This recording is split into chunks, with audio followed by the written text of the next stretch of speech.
ইন্ডিয়ার first metro 1984 সালে প্রথম কলকাতাতেই চালু হয়েছিল। এশিয়ার মধ্যে ইলেকট্রিক ট্রাম প্রথম চালু হয় আমাদের কলকাতা শহরে 1902 সালে। আমাদের পশ্চিমবঙ্গ গোটা ভারতের মধ্যে পাট উৎপাদনে প্রথম। ভারতের 50% লেদার রপ্তানি হয় আমাদের পশ্চিমবঙ্গ থেকেই। পশ্চিমবঙ্গে ভারতের সবচেয়ে পুরানো ক্রিকেট স্টেডিয়াম ইডেন গার্ডেন অবস্থিত। পশ্চিমবঙ্গের কলকাতা শহরে অবস্থিত বিবেকানন্দ যুব ভারতী ক্রীড়াঙ্গন, যেটি ভারতের মধ্যে সবচেয়ে বৃহত্তম ফুটবল স্টেডিয়াম। ভারতের সবচেয়ে ব্যস্ততম রেল স্টেশন হাওড়া স্টেশন, সেটিও আমাদের পশ্চিমবঙ্গে অবস্থিত।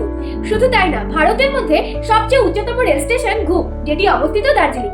আর দার্জিলিং এর কথা মাথায় আসলেই মাথায় আসে চায়ের কথা, যেই চা স্বাদে এবং গন্ধের জন্য গোটা বিশ্বের কাছে আলোচনার বিষয়। এই দার্জিলিং চাই কিন্তু ভারতের মধ্যে প্রথম জিআই ট্যাগ পেয়েছিল। ভারতের মধ্যে সবচেয়ে প্রথম নোবেল পুরস্কার যিনি পেয়েছেন, তিনিও আমাদের পশ্চিমবঙ্গের বাসিন্দা। আমাদের গর্ব রবীন্দ্রনাথ ঠাকুর। দক্ষিণ এশিয়ার প্রথম মহিলা সার্জেন্ট কাদম্বিনী গাঙ্গুলি, তিনি আমাদের পশ্চিমবঙ্গেরই বাসিন্দা। সঙ্গীত ভান্ডারকে সমৃদ্ধ করেছে আমাদের পশ্চিমবঙ্গের নানান সঙ্গীত শিল্পীরা, শ্রেয়া ঘোষাল, অরিজিৎ সিং, কুমার শানু, কিশোর কুমার, আরো অনেকেই।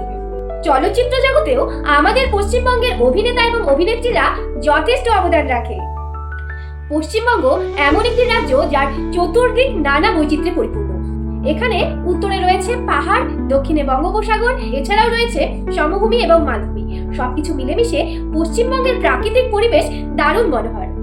Last but not the least, পশ্চিমবঙ্গের খাদ্য, পোশাক, সংস্কৃতি এবং ভাষা পর্যটকদের চিরকালই আকর্ষণের কেন্দ্রবিন্দু।